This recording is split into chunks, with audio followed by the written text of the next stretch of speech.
funny friends, my funny friends, my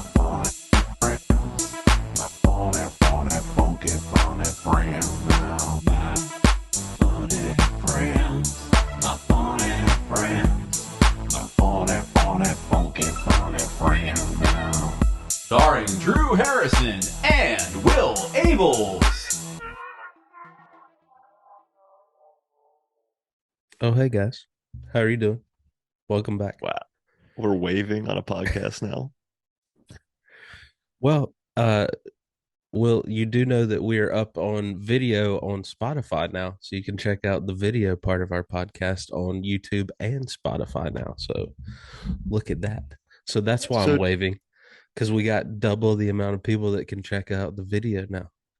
This is so you in that we get on here and I get the updates about the podcast. This is how you didn't tell me about the Project Nerd Festival until we were on here. You didn't tell me about Spotify, even though I think I was the one that was like, "Hey, can we do this Spotify thing?"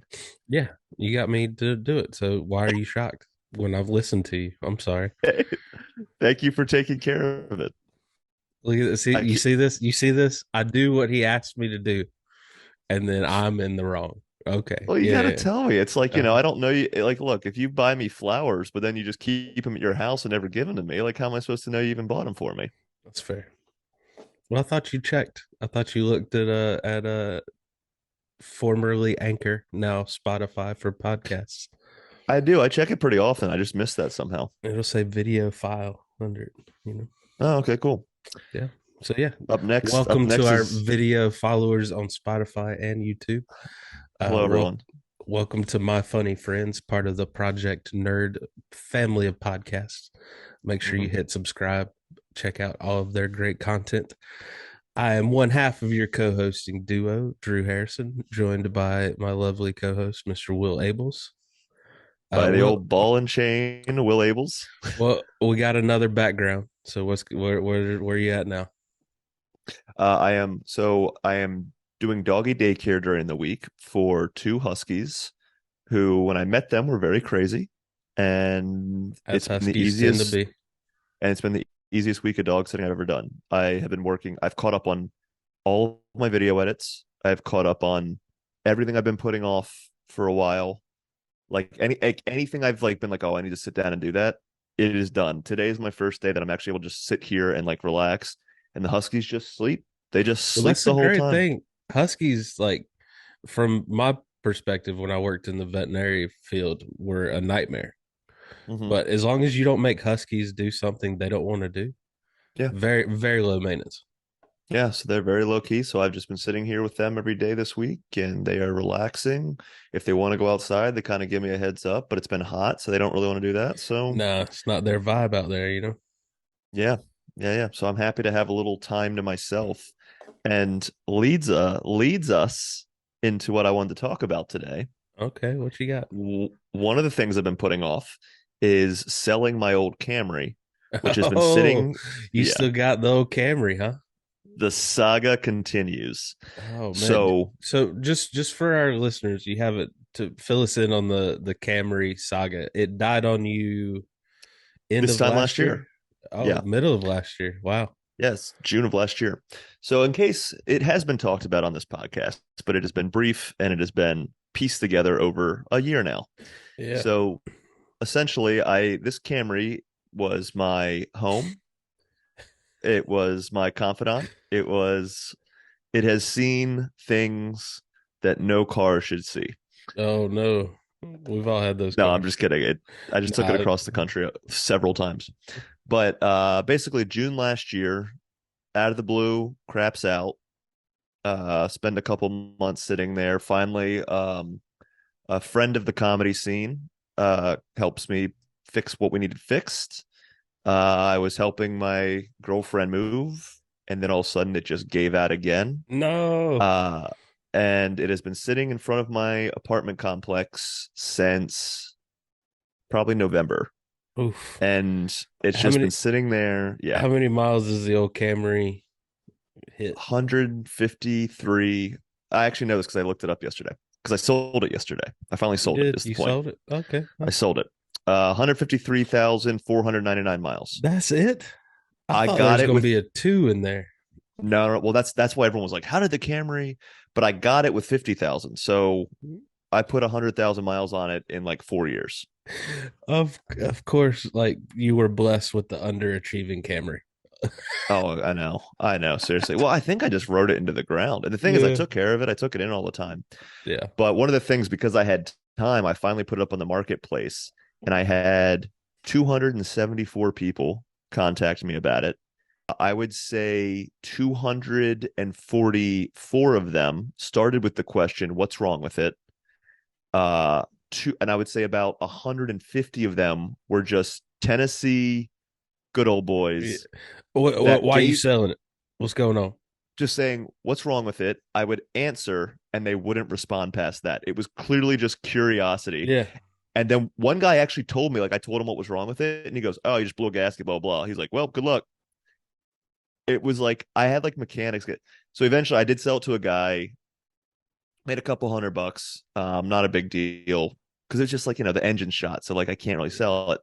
And I went with this guy because he's like, "Look, I am gonna fix it up and get it running again." And I was like, "You know what? If I know that the next owner gets to Yeah. ride around, I'm gonna give it to this guy, even though I wanted to like I was like, if I get this much, I'll be happy." Yeah. And I got that much, and I was like, I really did want to get like $50 more, but w- whatever. Yeah, like it was just like kind of Yeah. whatever. Pays me in cash. He got it towed that night. Like Well, do you get attached to your cars like I do in a crazy way? Like, are you happy well, that the Camry will ride again? I am happy to hear that it'll ride again. I didn't realize, like, I got really emotional last night. Because it's been sitting there for a year, right? So it's not like I like think about it all the time, but now that it's gone, the kind of nostalgia of what I went through with this car, the places we went together, what my comedy career was like up until it basically broke. Because the last year has been a rough year comedy wise for me. And that's because I Such can't a just good like, look, Charlie. well, kind of, and I just can't drop what I'm doing and go. And that's not just because of the car, that's because of other things, other factors in my Yeah. life. But that was like, I had a good 2.5 years with that car where I would look at the calendar and go, "Ooh, it's a little light here in New York. Guess I'm going down to Raleigh." And I'd book a weekend in Raleigh and just go, you know? And so, yeah, I actually, so before the guy like went to get the cash and then he was on his way back, and I just sat in the car and just like sat there for like 5 minutes. And then I was like, all right, next chapter. Yeah. Yeah. I get emotional with cars. Do you name your cars? Do you give your cars names? I never named I never named this car. No. I chose I not give to. my Well, it car was name. also my grandmother's car. I inherited it from my grandmother. I So there's also inherited that quite a few piece. cars from my Yeah. family over the years. Yeah. Did I you? don't Like think what I car? What's ever. your I didn't buy a car till I was well in my. I mean, I didn't really pay that much for that one, so I don't think I really bought a car till I was in my 30s. To be honest with you, I Yeah, got I my just mom's bought my hand me first car and down. yeah. My first car was an '89 Oldsmobile Cutlass Supreme. Loved Baby. that car. It had the Yeah. electric dash. It was low to the ground. It was midnight blue. Wow. It had the bucket Wow. seats. I before I even my mom gave it to me when I was 15. So I had a whole year to work on it before I could drive it. So I tinted the windows. I had a sound set. This Peak. is when you're dealing Percocet. This is when the height like my when I was 15 is when Fast and the Furious came out. Hmm. So that was the height of you got to fix up your car. So I mean, I had wheels on it, I had tinted windows, I had a sound system, I had the Were you whole working for inside that was company? neon lights. And were you work for that window tinting like body company? I painted or I was on my way to get my degree for painting cars. Like Yeah. it's what I wanted to do, and I was painting or I was tinting windows and installing car stereo systems on the side Yeah. for money to fix up my own car. So I was in the car culture. I love the mini trucks. We had a car club that we actually I had to draw the logo the other day for a buddy that used to be in the club. It was Wow. infamous designs. It's amazing how close And I'm not talking like oh like he was like a couple years off from this. You were like one bush light away from being like, welcome to Uncle Drew's body shop. Yeah, And just like just just having that small town life, man. just like tank tops every day, Yeah, always covered in grease. yeah. Maybe your political views change a little bit. I mean, this is my claim to white trash fame. I won a Yeah. beer chugging contest at a mini truck car show. Oh my gosh, amazing. Amazing. Good for you, buddy. I can't Right. see you chugging beer. I can't see you chugging That beer. was a long time ago. Yeah. Long time ago in my I don't care days. But no, Yeah. I loved cars, man. That Yeah. Oldsmobile was my first car. Um, I had a stint where I had my grandparents' 91 Dodge Dynasty. Wow. Black, it was black cherry. It was gorgeous. It didn't have any shocks left in it. So you hit a bump and you just went down the road Oh, like you're almost hitting switches. yeah, like your spine like kind of hits like the back of your throat, then moves into Yeah. your ass. Yeah. Yeah. And then I had the body shop, so I bought an old Chevy C10 that I was gonna fix up, like an old 1960s Chevy pickup truck. See, that's something I do want to do at some point in my Yeah. life. Like I do want to get like a classic car and put work into it. Not that I like necessarily know exactly what I'm doing. Like I would Yeah. work with somebody. But like when Addison and I were working on the Toyota a couple months back, like There it is was a lot something of work, therapeutic to it. but it's very rewarding. But Yeah. I also don't trust what I'm doing. Like I could never be a Yeah. doctor. Like Right. because that Right. patient would walk away and I'd be like, Ugh. we'll Hope for the see. best. Yeah. It was like when Anthony DeVito was on here and he was talking about being a bad engineer, and he Yeah. was just like, "There's this one bridge." It's just like that where it's like, and the thing is, the car did crap back out, so like we did do something wrong. We had to have, Right. Yeah. Well, but we that saved was a the great bunch of thing money is cutting corners. So yeah, I just painted cars. I didn't have any. If your car broke yeah, down, that had nothing to do with it. If the yeah. bumper fell off, my bad. But They're like, Uncle Drew, get in here. You're like, this is where Uncle Drew uh, draws the line. nope, I don't make her run. I make her look pretty. Oh, But no, it was fun. I loved cars growing up, man. But you work on them, mm-hmm. and there goes your enthusiasm for it completely. Like Well, yeah, I want to tint my windows on my car now, just because I got sunburnt driving to North Carolina. Like I yeah, don't care yeah, about the aesthetic anymore. I want all of my cars to be practical. Like I yeah. made that switch from cars looking cool and being cool, like when you're driving through somewhere, to Too my practical. last car was the one that I put the comedy miles on. Like that's the Yeah, one that when we sold her to, her name was Old Red. She was this yeah, uh '06 Kia Rio. She was one time red, now like a burnt orange. yeah, And she was yeah. just, I looked stupid in it because I'm this pretty big guy in this tiny little go-kart on that's road worthy. I love a big guy in a small car though. Yeah. So It'll everyone would it'll pick on never me, not make you smile. just be in the front seat. So that's the car that I went to Columbia to do a show in a snowstorm and almost died. Yeah, That's the car I drove to Pennsylvania to do a comedy show after getting released from jail. So yeah. that's That's the the that's that's the the car. car Yeah, that yeah, I hugged in the parking lot of CarMax when we sold her, because I was like, man, got some memories here. And plus, my other cars are still sitting at my mom's house, so I hadn't really lost them. Oh, so you just had okay. Well, that's maybe I wish My I'd known that. We could Oldsmobile have gone and worked still, on one together. yeah. If you want, it's still sitting beside my mom's house. Still the Oh brand my new god. interior, everything. Laura will be back in 3 weeks. Drew and I are gonna go make a car. I tried to crank her up not too long ago, and she wasn't having it. So Not having it. So that's the thing is, so the Camry did still turn on and everything. So that's why I was able to like get anything for it. she blew a head But gasket on it. Is that what happened? I guess that's what happened. That's what some guy Okay. said to me on Facebook. Like, Okay. did I actually do that? I don't know. But Gotcha. it was like Well, done. backwoods Yeah. mechanics on Facebook probably know. So And you know what? And that's the thing is like the guy was like, look, here's how much the engine's gonna cost. And I was like, just take the car. just Like do you you want it? Like, this is the price. What do yeah, you want? yeah, take it. But yeah, it was a fun little walk down memory lane yesterday because like that was I first got the car because my grandmother was already in the nursing home and this car's just been sitting in a garage and my ex and I couldn't get home to New York and there was a snowstorm coming Mhm. and my dad just was like, "Do you want to just take this car?" And then it just like I think it was supposed to be like I was supposed to borrow it and then I just never gave it back. And You stole a and car. You stole your grandma's car, and they just right, never reported it.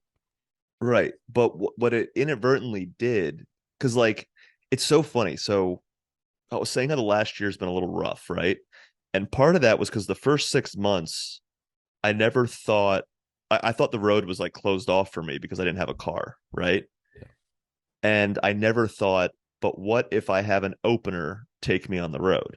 Because up until that point, I was always the guy taking people on the road because I was the guy with the car.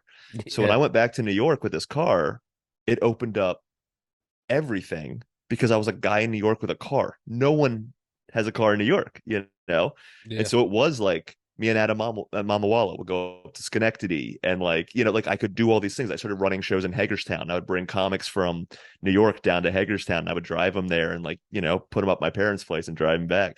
And it just opened up this whole world. So I've been doing that for so long that when I lost the car, I didn't think, oh, what if someone did that for me?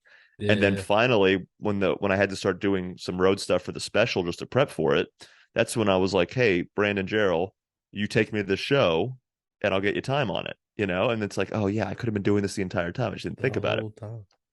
But yeah, I mean that car just like it just took me everywhere. It took me to Texas, it took me to Denver, it took me to LA. Like it's been across the entire country. It's been a part of almost every scene that I can now go back and do is because that car took me there the first time around.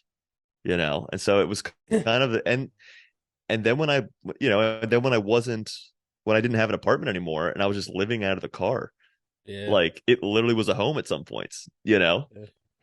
Well, have no fret, man. It sounds like your guy's gonna fix it up. The Toyota will rise again. It does hurt me a little bit to find out you felt this strongly about this car and didn't give it a name, though. Well, that's the thing is I don't name things that I love. That's why I don't call you by your actual name. Oh, okay, that's fair. That's why I always just go get over here. And you're like, are you talking to me? What are Me? you Who are you talking to? But What's no, the it what's was a the great car. what's the farthest you've driven in one sitting? Like the farthest Oh, trip? oh, oh, easy. I drove from Fort Lauderdale to Wrightsville Beach to Wilmington in a day. How long was that? I think it was 14, but I think I ended up doing 16 or 17. Nice. That was yeah, because I had to finish up at the Miss Universe the first time in 2021, and then I had to get to a wedding, so I just drove the whole way there. Is Although I that the did also show you pissed off Phelps? Is that that the that same was weekend? Yeah. that was the same weekend. Oh God, yeah, that was great. We need to have him on the podcast just to talk about all that. Just talk about that one show and then just Yeah. kick them off. And then be like, thanks, man. Have a good one. Yeah, it's good seeing you again. Yeah. It's good seeing you for the first time in a way. Yeah. Yeah. But that was probably the furthest I think I went. Well, what's the longest stretch you've had to do for a show? It's probably Wilmington to Harrisburg, Pennsylvania. I think that was like 14, 13, 14. God, why did you do that? Comedy Zone, man. Oh, Comedy Zone. Yeah, Yeah. I forgot They there's a do Comedy that. They Zone in do that in Harrisburg. That's the only Harrisburg. thing in Harrisburg. Yeah. Yeah. They got that cool little casino bar entertainment hotel. Yeah. It's just right there. It's such a weird. I told you about my experience with that in Harrisburg when the guy threatened Yeah. to shoot the woman and like Luckily it was wonderful town. we just Wonderful had town. yeah, we just had your typical I want to be part of the show. So I'm gonna yell out kind of thing. Yeah, yeah. It's a mess. It's also where and this is another person we need to have on this podcast that was one of Cliff Cash's that was when and I know I can share this because he's laughed about it, but well, his version of laughing, which is screaming. But he finally got to do like Harrisburg. He got to finally do like a show again because my buddy was opening for him, gets COVID, and then accidentally gives David Rodriguez at Comedy Fort COVID while he's helping him open the Comedy Fort. And I remember I was like, how was it? He was like, I will never go back to Harrisburg again. It was just like, yeah, it's not a great run. That's not a great No, run. Yeah. So for young comics listening, if Harrisburg becomes an option, do think about skipping it. it. Do it. It'll Yeah. gross, thick skin. No, those Yeah, people were sure. yelling I out the guess. whole time. It was great. Ugh, that's awful. Yeah, I think that's the furthest stretch. In terms of like an overall trip, the longest I did was, yeah, it was New York to Los Angeles and back. Like that What was, What's yeah. the longest like one nighter you've done where you just drove up, did the show, and went back? I'm actually pretty like I'm fairly smart about that. Like if it's Yeah, more than 5 hours, I'm like, I'm not doing this there and back. man. I Like I almost I did do New York and back once, which was six there and six back, but it's six because of traffic. It's not six because it's that long. is that from Maryland? Yeah, because I it was was one of about those things where I was like, I had something to do in Maryland, but I needed to, I had to do a show and drop something off at the venue that I was about to do a show at in New York, and I was like, fuck it, I'll go up, I'll drop the stuff off, I'll like get a meal, and I'll come back. And so that was one of the longer ones, but that was a little different. Like New York to Maryland's a very easy drive, but I think like usually it's about five. Like I don't normally like I think now is some of the longer stretches that I'll do. Like I'll go up to Indianapolis and back. But again, that's only like 4 hours. Like I really don't do like I remember I met a guy, I was doing Pittsburgh once. There was a comic in New York, and Pittsburgh to New York is 8 hours. And I was like, I'm staying the night in Pittsburgh and then I'm going back. And he was headlining and he was even like, you haven't done the road before. I'm driving back tonight. I was like, what? So the show's gonna be done at 11. You're getting back at 7 a.m. And he was like, yeah, man. And so yeah. that's the thing that always did not make sense to me is Hmm. the doing things like that just to say you did things like that. Well, You and know, like in early on the theory, road, yeah. I had a day job to get a hotel. Right. You know, like I never was one of those like, I'll just figure it out or stay in my car or Yeah, yeah. Like I stop don't at a mind rest crashing on a stop. Like, couch. Yeah. yeah, Like if you're trying to save money, just crash on the couch. Like every comic knows a comic that'll put them up, I just love Like those it's comics. But what do you mean you didn't sleep in your car? Like, yeah, yeah, I, yeah. I, I didn't. And like when I do sleep in my like when I like and there's still times now like I won't sleep in the car, but I will like pull over and be like, all right, I'm sleeping for like 2 hours and finishing this Yeah. drive up. Like I've done that several times. But um like I get like you're trying to save money, but it's like, are you like, is it worth it? Yeah. You know? If you had second guess leaving early, always leave. Yeah, yeah, Almost yeah. killed me and Laura one time coming back from Columbia, South Carolina, when we lived in Wilmington. We did a comedy festival in Columbia and had to work that Monday. And the festival was wrapping up on Sunday, and we wanted to stay for a friend of ours headlining show that Sunday Hmm. night. And then we got talked into doing a mic after that. So we ended up leaving Columbia like midnight when I wanted to leave at like 10 and get home at like Yeah, 1:30. yeah, We left at midnight, so that put us getting home at like 3:30. yeah. So that whole drive home was a disaster. Apparently someone got in an accident and they ran in the road flashing their cell phone at us, and I almost hit Oh them my God. because another comic from Wilmington that left the same festival hit me up and said the same thing. But did you see those idiots in the road? I was like, yeah, I almost took out one of them. As you're texting and driving. Yeah, yeah, yeah. Well, this is luckily the next day. Um, and I ran off the I road. almost hit him. Like I fell asleep and ran off the road quite a few times on Yeah, 74. Like I am very fortunate I didn't do anything stupid and flip us but yeah, yeah. ever since then I've been very cautious to I'm not if I'm going to get home past 2, I can't do it. I got to stay I safe. I just had I just had a moment like that, a night like that, like a couple days ago, and it's funny. So it's funny that we're talking about this because I just had the conversation about like grind culture and comedy and what that even means anymore, and like because so the other night we went to Memphis. Brandon and I went down to Memphis and did a show. Memphis is not that far. It's 3.5 hours, right? Or 3 hours and 15 minutes. But that like there's a big difference between 2 hours and 45 minutes and 3 hours and 15 minutes, Yes. especially coming back. you know? And so getting there was super easy. But we stayed for like an extra 40 minutes, maybe half hour, just to like talk to the producer, talk to the which is comics. Cause smart. like, It's what you're supposed to yeah, just get to know everybody. And do. then we're driving back and like, I'm like, oh man, this is not like treacherous, but you're just exhausted. You're just, and I got home at 2 a.m. and I was like, I haven't had a night like this in a minute, you know? I don't think I can do those nights anymore. Like Yeah, I I mean, don't miss it them, was and I don't want to do them tough. anymore. Yeah, and I don't like I mean, I'm glad I did it because I kind of went, oh, okay, I don't really have that in me anymore. Yeah, Especially when I have to get up at 6 a.m. every day, you know, yeah, like it's just not worth it.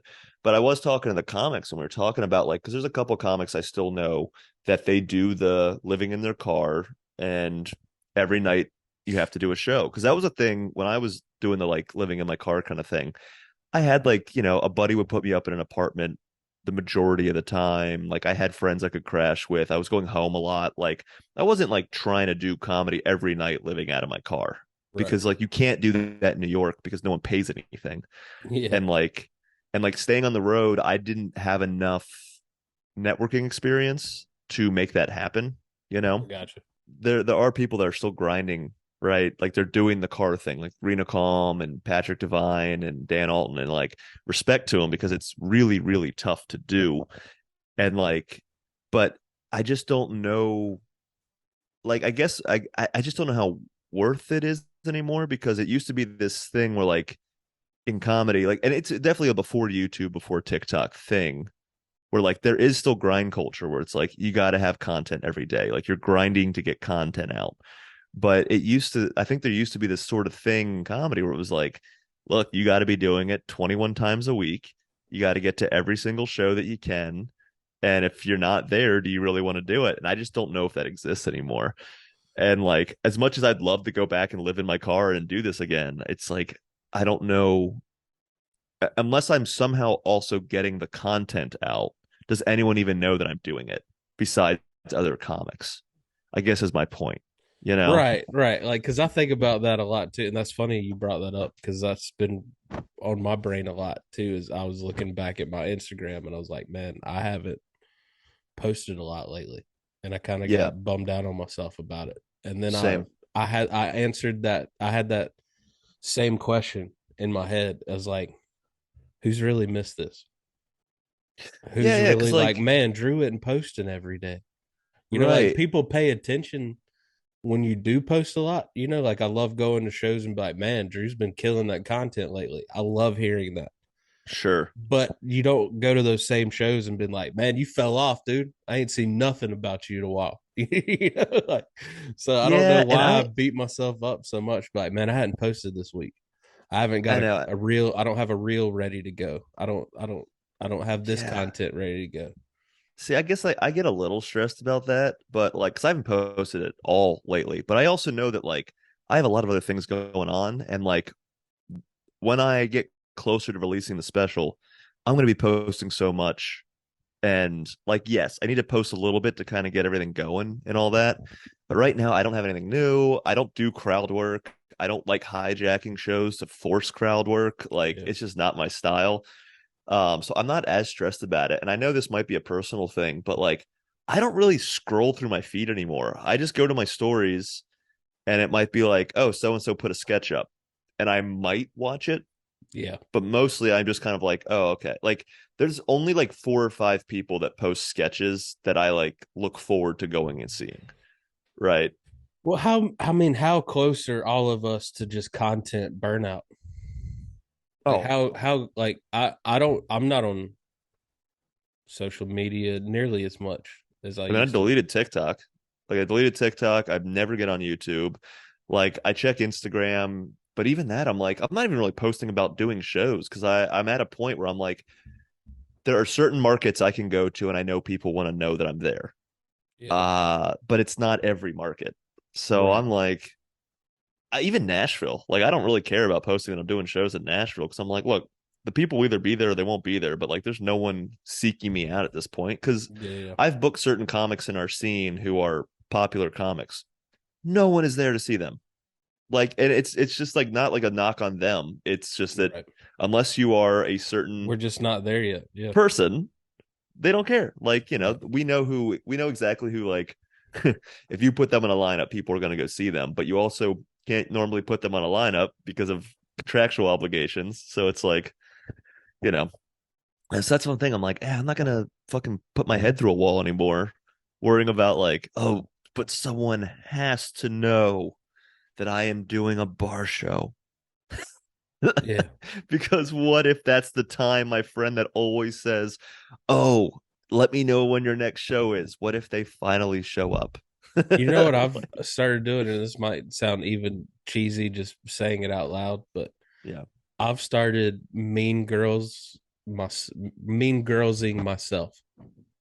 Okay. So like Let's hear about this. when I think to go post something, Mm-hmm. I turn into that high school kid again Who needs and be this? like, who's gonna does this make me look cool? Yeah, Is, yeah, is someone gonna look at this and be like, "Dad, look what Drew's doing"? You know, and if yeah. the answer 9 out of 10 times is no, so I don't post it. So I I straight pretty up like much high school bully myself into being yourself. like, Yeah. don't do that. And it See, worked. I mean, it's been working. I don't know. see, and that's good. And it's probably something I need to do because I pretty much only post. No, because I only post for myself. Like, I don't really care Yeah. who's watching what. Like, I just try and make, like, yesterday I posted that thing with Brandon and I about being horny Elvis and Johnny No Cash, and like it just made me laugh because like just horny Elvis just cracks me up. Like the Yeah. idea of just a horny Elvis because So it's you like mean just just Elvis, you know? Elvis? Yeah. Yeah, yeah. But it just made me laugh, and I just like reposted it again today because I'm like, yeah, this is. But my girlfriend calls it out. She like will see a post and be like, "Who's that for?" And I'm like, Yeah. "That's for me," you know. And she's like, Well, "Yeah." Like, I've always had this, 80s wrestler mindset, where you're mm, like, are you living your gimmick? Are you living the oh the yeah, persona you are, So what's that called? K-Fab. yeah. I listened to a 6-part. I'm listening to podcasts now, Drew. I don't just Okay. do podcasts. I listen now. Oh, okay. Yeah, changing. But I listened to a podcast called Behind the Bastards. Yes, Uh, Vince McMahon. I listened to the Yeah. 6-part Vince McMahon one, So and terrifying, that's but why good I know too, what right? kayfabe is. But We just I think finished this, it. It's so good. I think the scariest part about him is that, He's gone unchecked like, for so long. well, yeah, I mean, but like, who, like, at that point, like, at that level of money, like, everyone goes Everyone, unchecked. yeah, you're right. I think what scared me the most is like, and I think they do kind of wrap the whole thing up with this, is like the sociopath tendencies of like he genuinely doesn't think he's doing anything wrong. Like that's what really scared me, is that like this is what he thinks is like how a normal person acts, and you're like, oh my god, Yeah. like no, you're not supposed to watch a wrestler die and then just go, well, it happens, Well, on the whatever. show. Like it's not a gladiator pit. This might how badly people want it to be, but Yeah, I don't know. I think that's perfect. Is he doesn't truly believe what he's doing is wrong. What if we just do a spin-off, like our My Funny Friends just becomes like the opposite of Behind the Bastards, where it's just about like the nicest guys and all the nice things they do. Nobody would listen. No one listen, and it would just like we wouldn't even have anyone to talk about. Yeah, It's like like we do research and be like, well, yeah, like we do like a Jonah Hill episode, and then like halfway through someone walks in and they're just like, you do know what he just did, right? yeah, yeah. I do. I think what's been cracking me up about that whole thing is like now I'm seeing on like I'm off Twitter, but I am on Threads now, right? But I think the funny flip side to all that is like one, if you are shocked to see this about Jonah Hill, it's like, I mean, I know that like I have friends that have worked with him in the industry, so like I wasn't shocked for like reasons that I understand like most common people don't. What stories have you heard? Like Just what's like just this, how weird he is? no, it's just like that everything like as I read the whole thread that she posted, right? Hmm. And none of that was surprising to me based on how he talks to production assistants, based Okay. on the way he treats people on set and the level of narcissism that he operates in, that all comes from his insecurity of being Jonah Hill. Yeah, So when I read that, I was like, no, I could see this is 100% accurate, you I know? got you. So he's just But yeah, he's insecure in just, his own skin, and he just talks down to people. and there's an obliviousness to it. And I'm not like defending him, but See there's an Vince McMahon's obliviousness kid. to it. Huh? Maybe, I don't know. That would Like be just like not paying hilarious. attention. That would be Yeah. hilarious if this came out now, like Jonah Hill, Vince McMahon's kid, illegitimate child. Oh God, I know. But no, but yeah, kind of to the same degree where it's just like he just thinks that's how you're supposed to operate, Yeah. and he generally doesn't realize like why this is a problem. But that's all narcissists, right? Like they don't realize like what they're doing is messed up. But I also was laughing on threads and stuff, like how many people are like, "This is why men shouldn't get into therapy." I was just cracking up. It's a very specific like section. It's not like the general opinion, but there was a very specific section of people that were just like, "This is why men shouldn't be in therapy," and I was like, "Oh my god!" What? It's like, Because men will use the therapy words like to gaslight people more? Is that what they're yeah, saying? yeah, yeah. That's what the conversation was. But I also don't think that's wrong. I'm not saying like I don't. I think everyone should be in I therapy, mean, but that's like going. That's but like that's saying so men go to funny. women's self defense classes to know what they're up against. You know? Yeah, yeah, yeah, yeah, yeah, yeah. Like but it's just so it's such a funny concept of just like, yeah, of course men ruined it. We ruined It's. Are everything. you new around here? It's what we do. So I was just laughing at that thread, just being like, I told you, man, shouldn't be in therapy. um, It's it's one of those just things where it's so like, funny. we told you we would ruin this. You Like, didn't look, listen. we'll do it, but it's not going to be great. It's not going to be what you think. It's not going to be what you want either. Yeah. Yeah. I see. That's why I like my therapist like doesn't really drop too big a terminology on me, so I don't have to like take it and go. And it's funny because my girlfriend has like a counseling background, so like I'll say something that I think makes sense, and then she's like, "Just so you know, that is not what that means." And I'm like, "But it sounds like it should." But She's like, it's "Nope, all right. It nope, sounded good that's though, not what right? that means." And she's like, "Did your therapist say that?" I'm like, "She did not." She's like, "Then you should not be saying that." And I'm like, "Cool." Cool, but yeah, That no, you're right. terminology Go. didn't work. Like yeah, my therapist mostly just like, so how's the job hunt? Although I'll be honest, I'm starting to get some hits on video editing. That's But see, good. that's to the like I wouldn't mind going into that for a second because that's another thing. It's like I I think we're all learning how to do it Yeah. a little bit. Yeah, my Um, business is falling off completely on that. yeah, and I'm it's like not editing honestly, anybody's videos right now. yeah, and you really just need people that are too busy to do it. Yeah. Um, and the comics that are too busy to do it are at a very certain level. So it's like they either have someone already or they don't know who you are. So like they don't even know you want Yeah. to do it, Well, the thing you about it know? is now these things are popping up. Yeah. It's like unlimited video editing for $29 a day. Yeah, yeah, yeah. Yeah. And you're just like, oh, I'll just figure this out. I mean, that's what I did. I mean, I was just like, all right, I got to figure this out on my own. I got to make it quicker. So I started with me and then I worked with some friends and I'm really thankful for the people that I work with. And like, I hope to continue to make that because I would much rather sit around editing people's jokes than driving for Uber Eats.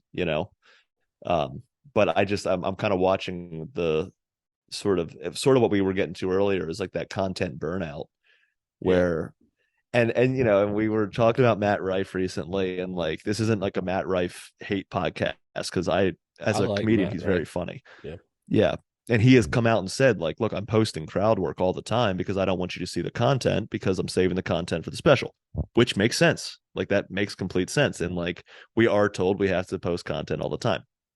But another thing with like when everyone was freaking out about him and his like shirtless promo and all this stuff, Genius. I called it. I was like, yeah, it was genius. But I called it and I said, oh, we're going through the Dane Cook phase and people are going to enjoy it. But comedy is about to reset. And it happens every 15 to 20 years. Like it gets too popular, the bubble explodes, and then you just have one guy reset the whole thing. And I think that's sort of what's happening now is like we might see the content reset. We might see the hacky, just topical, I was going to you say we know, talked about it a little bit last episode with Evan. Like, what's the next steps? Yeah. Where do we Yeah. go Yeah. content wise? Or do sketches Yeah. make a big comeback? Like, Yeah. Yeah. does the 15-minute specials, like, Yeah. you And know, I people I were think messing with that a little bit before all these reels started popping up. But I don't know about you, man, but I'm not seeing the numbers on any of the clips like I used to. And I feel like some big names aren't either. Like yeah, when I I think the just don't. algorithm changed again for the worse. Yeah. Because like I know some people are getting more likes than they've ever gotten, but the views are so low, and you're like, how did I get 3,000 likes and it's only been And viewed 2,000 3001. times? Yeah, yeah, Yeah, yeah, yeah. yeah. And it's like, what, this doesn't make any sense. This isn't how this adds up, you know? But yeah, I think you're right. I think this whole thing is kind of flipping on its head, and sketches are becoming more popular again. And I think it's easy to do sketches because like we don't really have we have so I think you should leave, which is probably the most popular sketch show right now and probably the most watched because I couldn't tell you the last time I watched an SNL sketch besides the Please Don't Destroy guys. And those are even like mini sketches, you know, they're super short. Like I can't think of any other sketch show that I go out of my way to watch. Broad City's gone, Workaholics is gone, like all these guys. Like so, I think we are kind of coming back into that where it's like, who's the next sketch group that we're going to watch that Yeah. becomes a What show? is it that Black Woman sketch group's pretty funny. Oh yeah, but that's on like Roku or something, isn't Yeah. it? Well, I mean, I got these random channels, but they Yeah. put out a quality show. Like, so I have seen, and you got Auntie Donna's House of Fun, the Australian Okay. kids on Netflix, but they're more silly, goofy Yeah. than Yeah. So I don't know. like fun. I don't know. Well, and I that's want things. to get back into sketches, you know, but I feel like you got to have a group of people willing to do it. That's why shout out to Zach. I truly enjoyed doing those paid vacation Yeah.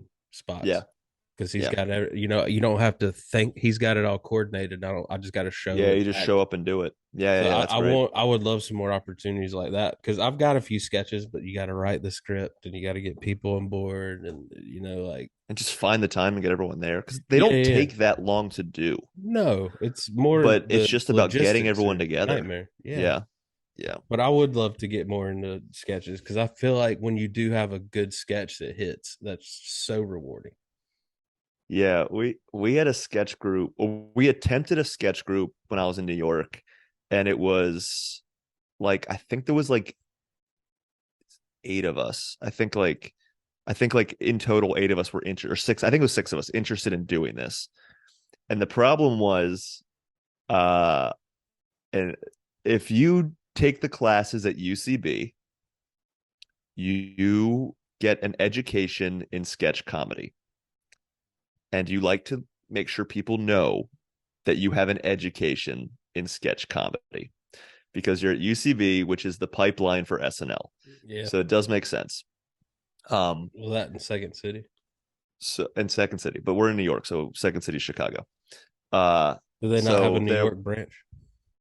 they do not. Not I mean, unless they, Poor, unless poor they. planning on their part. I think Second City's doing okay in Chicago. Yeah. Doing okay. Well, they need to expand. Okay. Yeah, well, that guy in that podcast said we should probably go to New York. How has no one thought of that in 50 years of success? Why am I the idea guy here, guys? Yeah. I would like if there's like some intern that just like is a huge fan of you and he like listens to the podcast and he's like, oh my God. And then he like names like a wing, the Drew Harrison wing. I'm just that, saying, like, if we see Second City, New York pop up in the next couple of months, I'm gonna lose my mind. and you don't get any residuals for it. But yeah, so like we had these guys and like they're all good friends. They've all had very good careers. One of them is now he was the voice of Miller High Life. Another one went to write for Colbert. So like when we were listening to them, we were like, yeah, they did all right. Like they figured it out. But the rest of us didn't really have that education, so we just wanted to make funny sketches. And we had 4 meetings, I think it was. We never got the whole group together. But we did have like sketches written out. Everyone brought stuff to the table. We went over them. We talked about like what would work, what wouldn't work, what we're interested in. If we had to choose between 2 sketches we wrote, which one would we want to commit to? Like we actually had kind of the stuff happening. But the problem was we could never get all together. And if we had these UCB guys with us, they just dominated and just wanted to name drop people they'd been studying under. And it really became this like I was Robin Williams in Good Will Hunting, and these guys were the professor. And it was just like sitting there waiting. I mean, like, but what did you think of the sketch that we have? Like, and it just got so annoying, and it was starting to like affect our friendship. So like, we all kind of collectively were like, I don't know if this is working, So we never Yeah, shot anything. We just had a bunch of sketches and got the experience of almost creating a sketch group. that's fun. In It was great. in Wilmington, we had shout out Cameron Smith.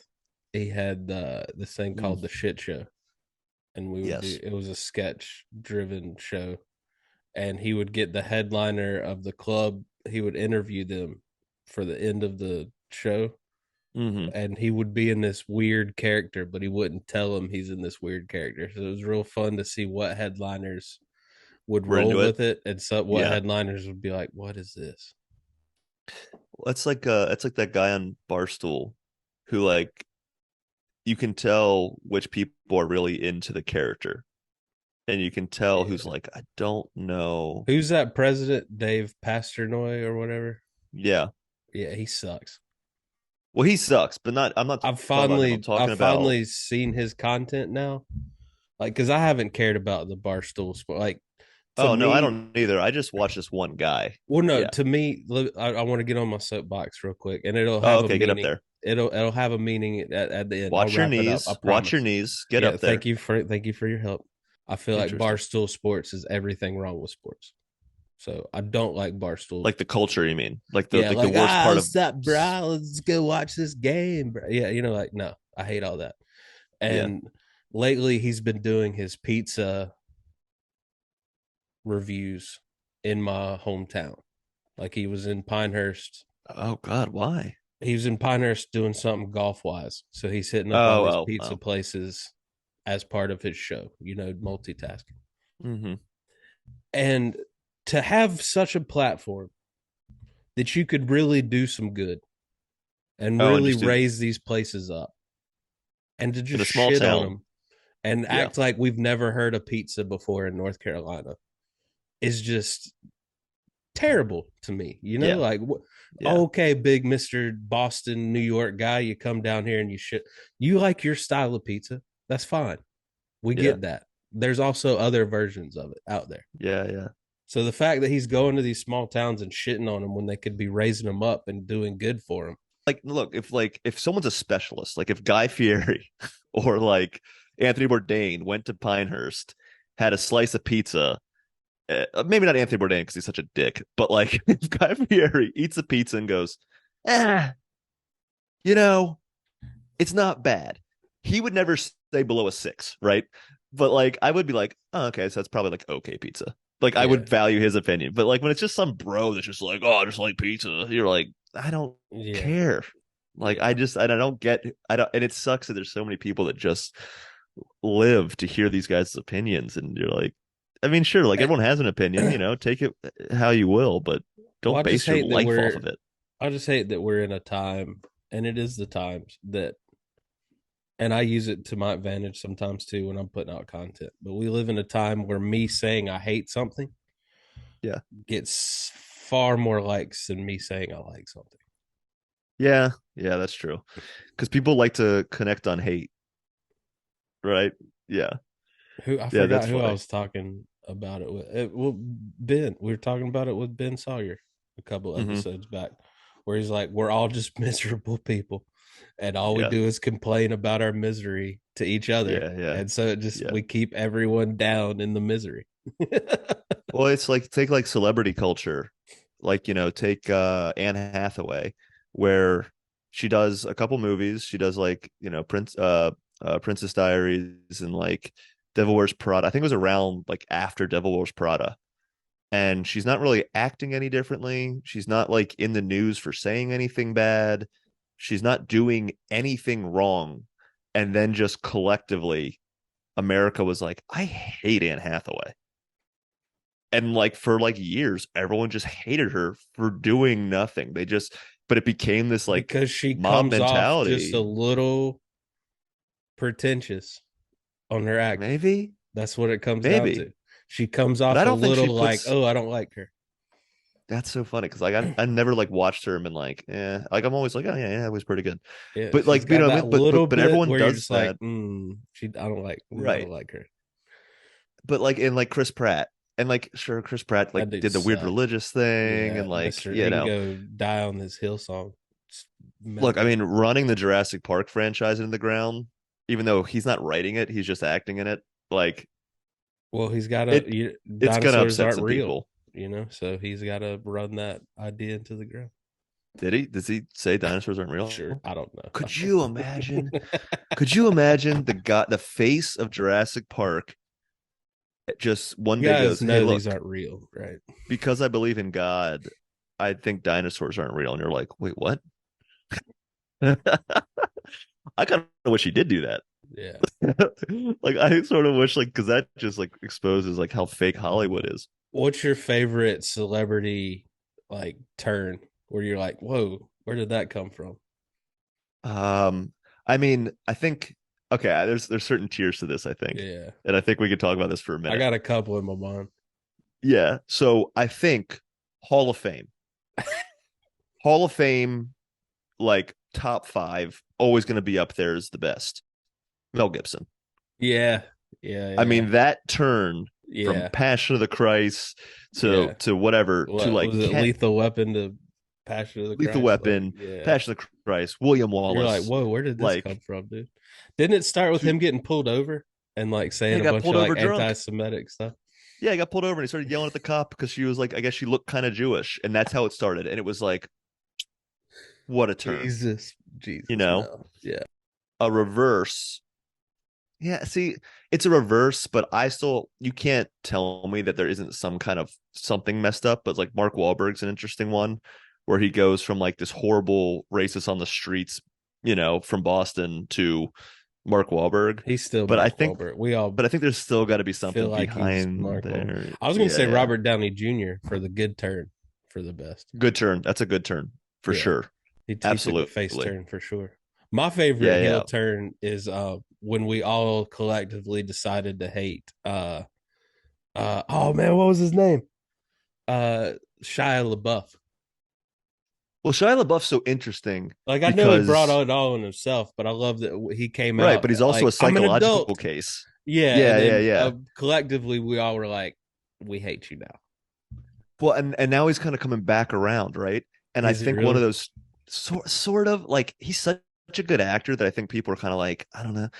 But he's also like there's like bad rumors about him, there's good rumors about him. Like he had a fucked up childhood. Like, Yeah. he gave us holes and then he and then he Still became nuts hate and that like movie.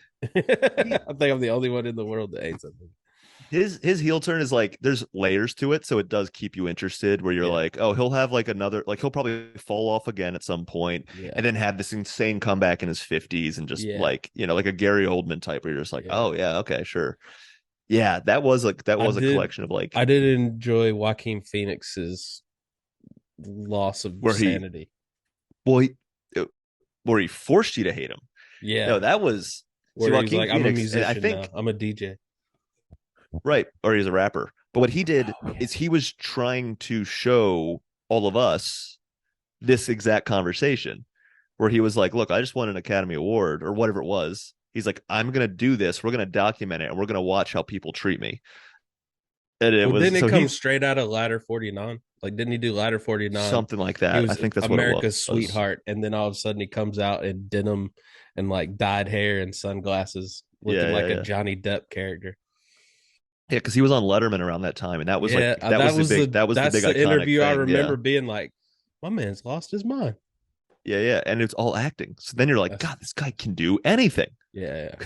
And then he did the Like, Joker and won everyone back over. So yeah, and then the Joker 2 is gonna be a musical. And I was like, oh, Joaquin Phoenix can sing. Yeah, he's Johnny Cash. Like, God, love that movie.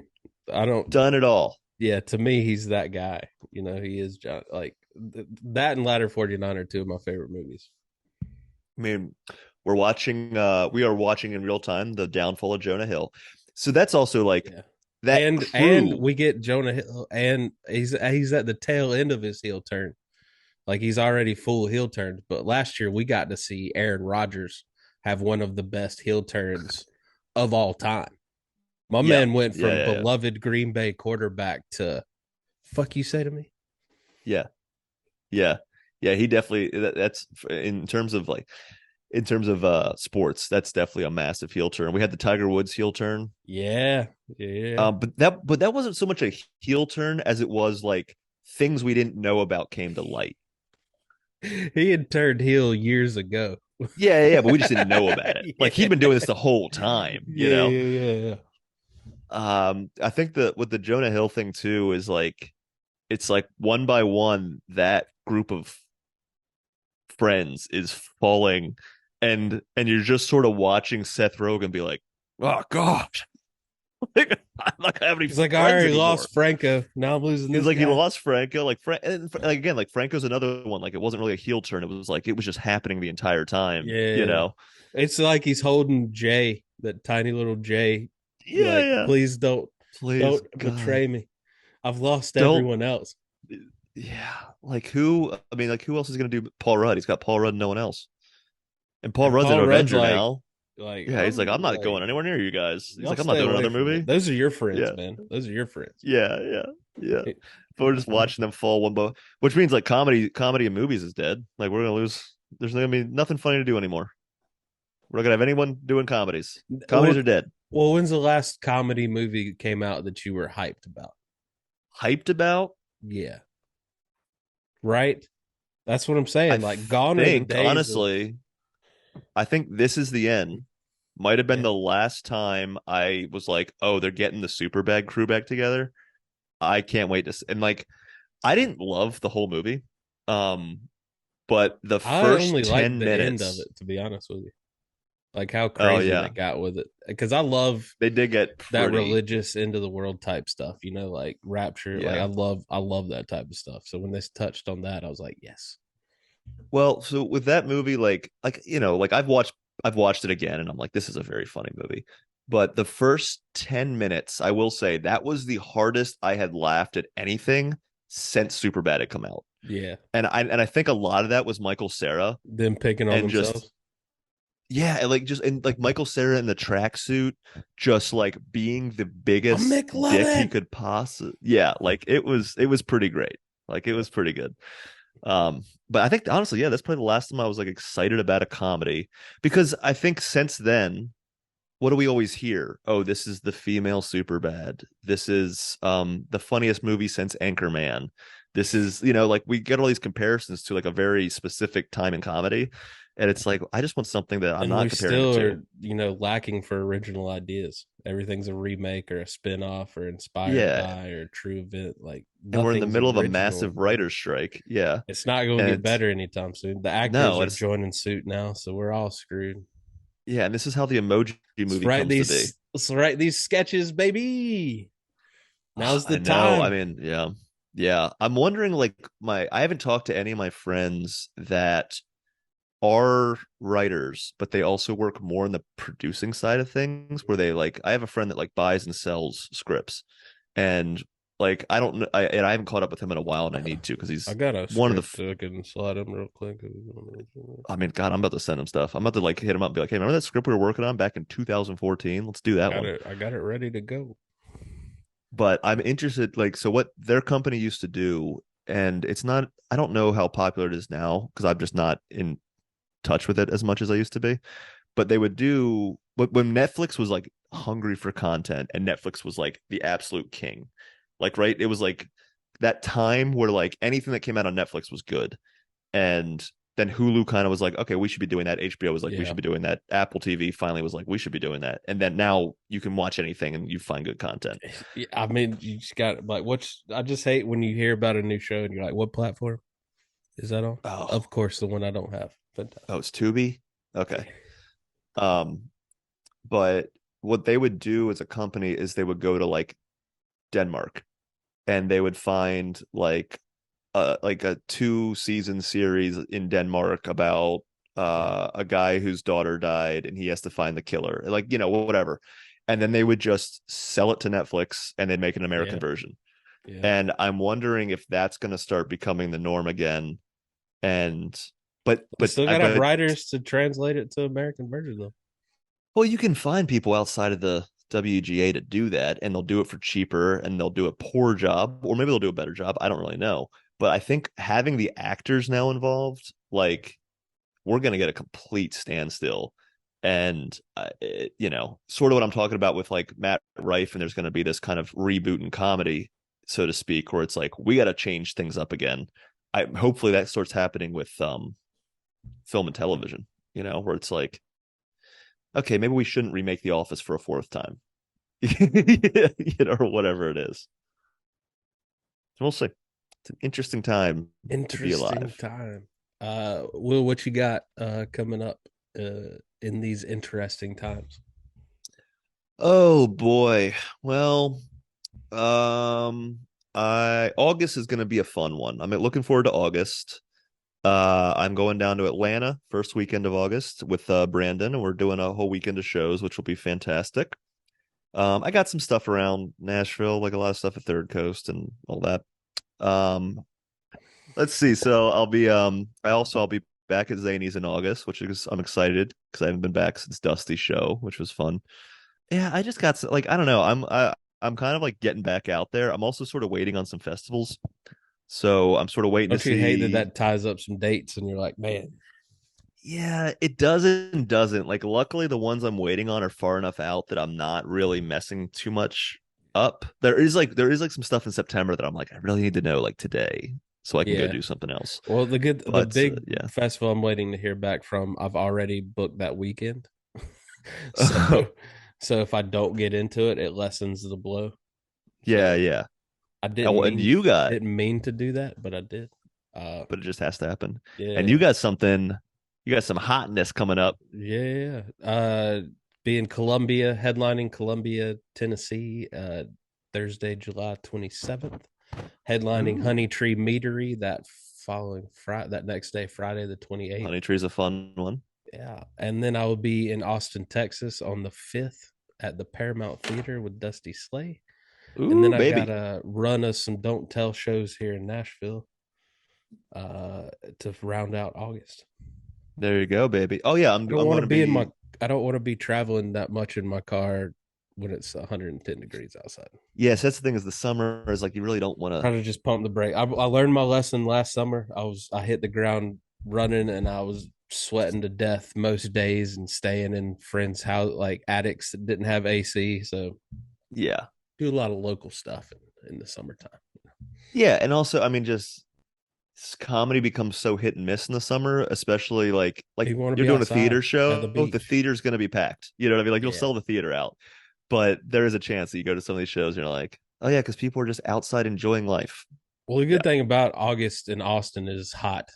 So people are going to want to be inside in the theater. So that's the only good. absolutely.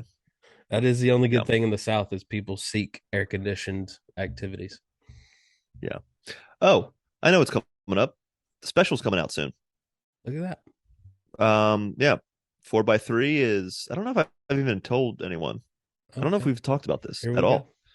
Yeah, 4x3 Productions has picked up the special. We are editing it now, and we are pushing for a late summer release. I'm my timeline. I'm hoping September. We could do August, I think, based on how quickly we're moving. But I don't, me. I like want to make sure I do this right. So Yeah, yeah. I'm thinking end of August, early September. But yeah, footage looks Awesome. great. Yeah, so we'll see. Keep an eye out for Good that. stuff, dude. Good to Yeah. hear. Hmm. Well, as always, hit that subscribe button. Check out all the great Project Nerd content and tune in next time. We'll see you in 2 weeks.